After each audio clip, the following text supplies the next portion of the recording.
Hey everyone, Kyle once again. Welcome back to another movie review for Halloween month. And since I re-reviewed Freddy vs. Jason for the 20th anniversary, right, 2003, 2023, wanted to review another one that came out in 2003, just 2 months after Freddy vs. Jason came out. And to me, this is one of the better horror remakes, in my opinion. So, re-reviewing for the 20th anniversary, and that is of the 2003 remake of the Texas Chainsaw Massacre. So yeah, like with Freddy vs. Jason, I can't believe it's been 20 years since these two films came out. Well, because since they're both of them from they're both from New Line Cinema. So I forgot to mention that though. Yeah, but Texas Chainsaw Massacre from 2003, I still think it's one of the better horror remakes. And it's actually this is also a special edition because it can still it's like a long ways you can unravel it to be a long chainsaw blade. But I'll just keep it in the box for now. But yeah, I still enjoyed this remake. It's directed by Marcus Nespel, who later directed the Friday the 13th 2009 remake, and then sadly the 2011 shitty remake of Conan the Barbarian with Jason Momoa, Mamma Mia. I think those two films are much better than Conan the Barbarian.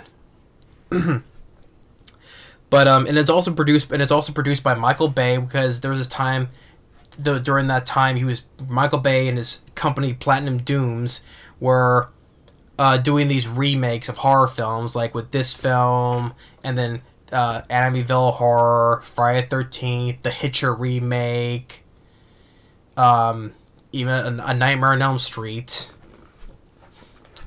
This is much better than all those remakes. Well, I like Friday the 13th 2009, but better than the Hitcher remake, better than Amityville Horror, easily better than Nightmare on Elm Street. So, but yeah, but he produced it though. And Texas Chainsaw Massacre 2003, I still think, like I said, it's still one of the better horror remakes, and it's directed by, not directed, but stars Jessica Biel. I think it's one of the very few films I like her in, Jessica Biel. I'm not really big on her as an actress, though. What she started from Seventh Heaven, from the TV show. I still haven't which I've still not seen, though. But, so yeah, Jessica Biel, you get Jonathan Tucker, which he's been later stars in other stuff, though. I never remember him seeing in The Ruins. Mike Vogel, which I remember starring in, and he was in Cloverfield. He was the lead character's brother. The remake of Poseidon. Eric Balfour, later was starring in Skyline, which I enjoyed. I think it's kind of underrated. Of course, he was starring in that TV show, Stephen King's adaptation of Haven. And I know he was also that sci-fi film called Dino Shark as well. And you got Arlie Ermy, rest in peace, Arlie Ermy from Sergeant Hartman from Full Metal Jacket as well. Arlie Ermy, which rest in peace, I think he still does a good job in this film. Which of course this later 3 years later, since this film was a success, they made a prequel, The Beginning, which I ranted on a long time ago. Shitty prequel, sad to say. Arlie Ermy wasn't the problem in that film, but it was just a shitty prequel because everyone was going to die because it's a prequel, right? It's the beginning leading to this, though, right? So all the main cast is going to die. And stupid ending where the freaking... Because Jordana Brewster from the Fast and Furious, right? Driving, doesn't see a freaking big old guy in the back seat, which, what's the guy's name who played Leatherface? Andrew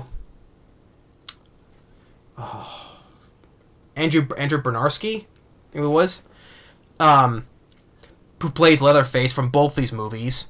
I mean, he's a big guy, so you don't see somehow a big guy like him with a big ass chainsaw somehow fit in the back seat of this car. No, let alone that Jordana Brewster cannot see, and he's able to maneuver this big ass chainsaw through this back seat. And able to. Stupid ending, shitty ending. And before she got in the car, she was well ahead of Leatherface, so he somehow teleported into the car. I hated that ending. I did. So, to check The Beginning, shit. This I think still is better though. But anyway, much about on the I already talked much about on this video though, but The score by Steve Jablonsky. It's like his score sounds pretty much the same as all these other remakes, all these other horror remakes, and they all pretty much sound the same, you know. But if I had to pick, I guess this one would say is the best one. I would say. But anyway, the opening shows like the aftermath of this film, where the narrator, once again voiced by John Larroquette, how he did the narration for the original, and of course he later started doing the narration for the 2022 sequel, because of nostalgia, right? Fuck yeah, that's what I was like. This remake is still is also better than the 2022 film, you know, still. But he narrated that though. He still narrates. He narrates in this. Pick up the aftermath. What happened? You have these two, this cop and this cameraman, going down to the basement. And then it cuts away to the start of this film. 1973. Jessica Biel and her gang drive into a Leonard Skinner concert. Sweet Home Alabama. And then they bump into a hitchhiker. Unlike the original, the hitchhiker was already in the original. The hitchhiker was already crazy. But here, this woman, she's a victim that got away, though, but she's a little bit traumatized by it, and she pulls out a gun, which, okay, so you had underneath her cooch, you know, you can say, and then she kills herself, saying, you're all gonna die. In which that actress, who plays the hitchhiker,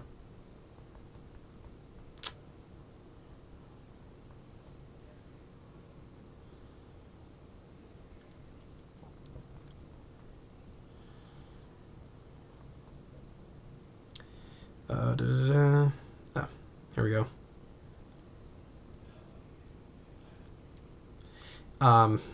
Get her name again. Lauren German. Yeah. Yeah, Lauren German. Yeah. Her as the hitchhiker. Of course, she will later star in the lead in the TV show Lucifer. You know, the DC show Lucifer. Which I've seen some episodes with my brother. I still probably say it's one of the better DC shows because I'm not big on those big DC shows like Arrow or Legends of Tomorrow, The Flash, any of those big DC shows. I'm not big on those. But I've seen some episodes from Lucifer, watch it with my brother, and she starred in this TV show. What did I say I did? Like, I probably could say it's probably one of the better, say, the best DC show I've seen, because did not mind the guy who played Lucifer, so. Because it's more of a detective story more than, you know, Lucifer taking over the world and all that stuff, you know. But anyway, she starred in that, though, but then she takes the gun, she shoots herself. And so they wanted to call the police. They go to the gas station, find the old lady there.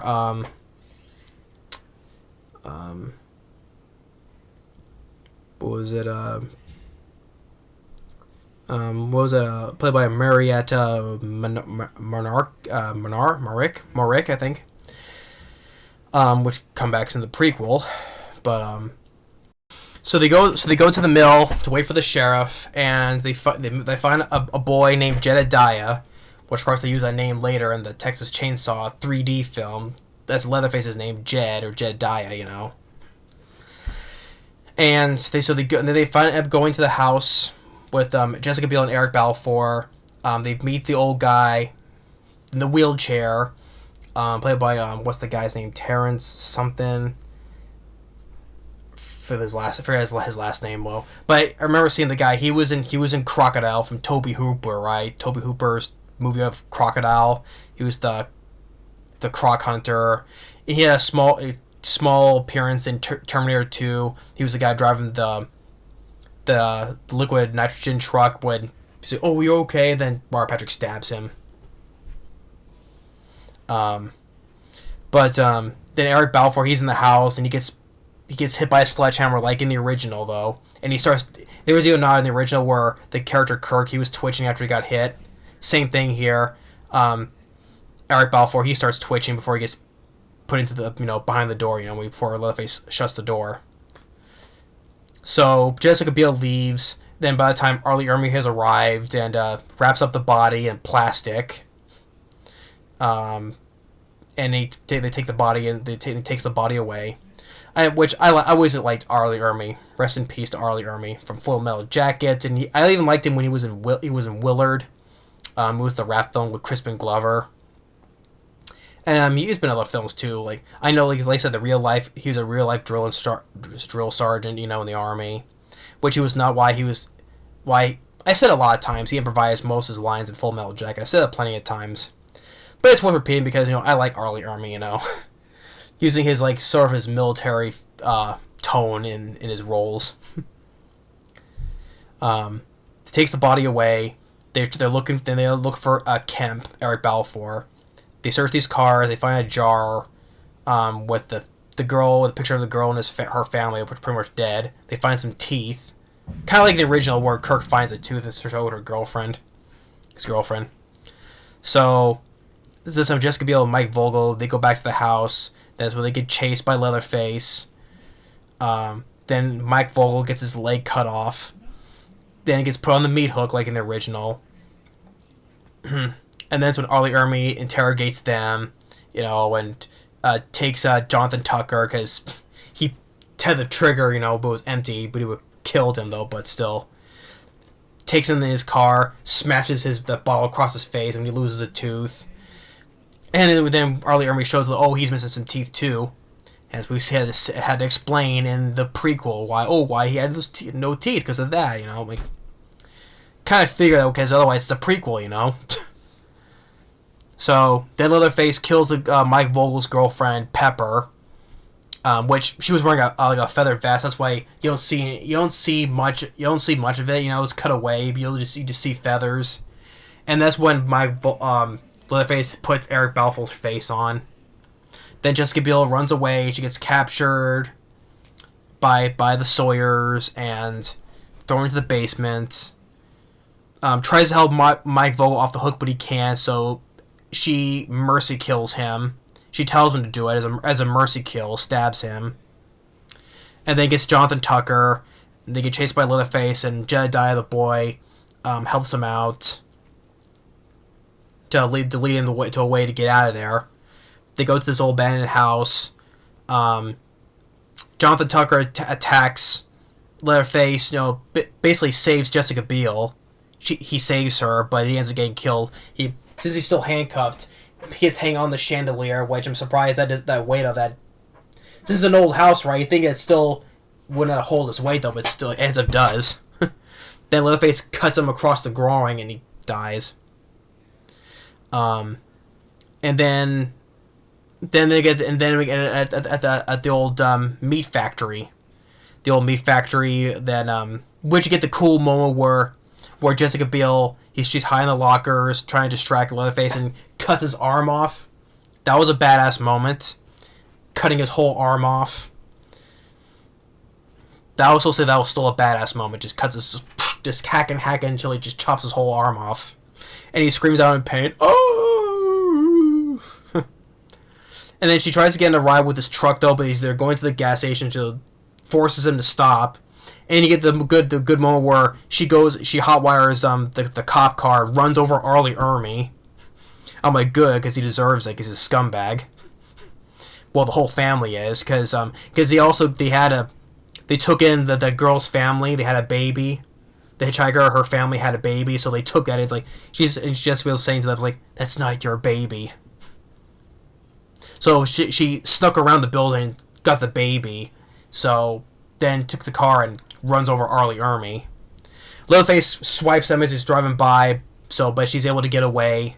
I think, and also in a deleted alternate ending, I think it's years later that she's in a mental institution. I'm like, that sucks. What happened to the baby then, huh? She gets away, she gets put into a mental institution. What happened to the baby, I think that was more of an alternate deleted scene / ending, I'm like, that sucks for the character. She gets away and she gets put in a mental institution. But anyway, after that, then it falls back with the beginning with the cop and the camera, right? Into the basement, then we get attacked by Leatherface. And ending with John Larroquette's narration.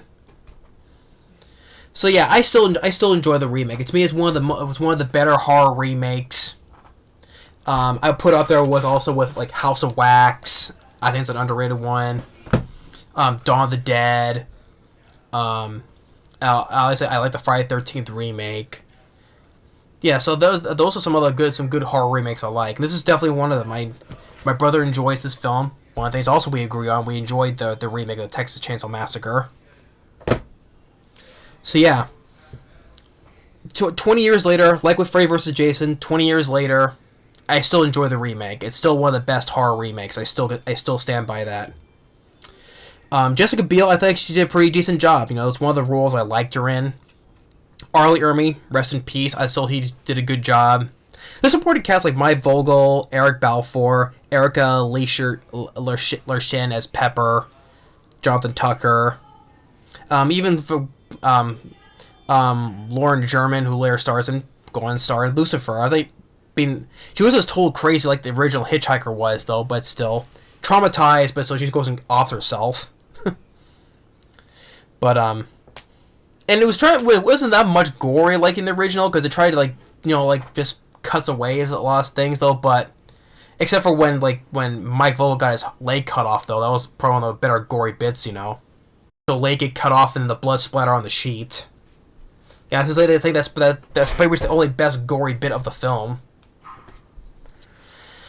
But I still and I like how the way the film looked. Trying to like the way the look of the film looks like it was like a more of a dark, gritty look to it. I don't know how I can explain it, but just how the way the film looks, like it looks like it's in 1970, 73 it was supposed to be exact. I just like how the way the film looked, But yeah, but I still enjoy the remake. So yeah, 20th anniversary of Texas Chainsaw Massacre from 2003, the remake. Like I said, I really enjoyed it. Like the same thing with Freddy vs. Jason. 20 years later, from 2003 until now, this is still a fun film. This is one of the better horror remakes still. 20 years later. So yeah, that's my re-review of the 2003 remake of Texas Chainsaw Massacre / 20th anniversary. And the film made money too, despite the negative reviews. Though it did make money, made over 100 million worldwide. That's why I got a prequel though, but it made half that. But yeah, but it was still a hit though. Regardless though, I think it was nominated for a Razzie for worst remake, whatever. Yeah. That's the point I say fuck the Razzies. But anyway, regardless though, 20 years later for both Freddy vs. Jason and Texas Chainsaw Massacre, still good movies.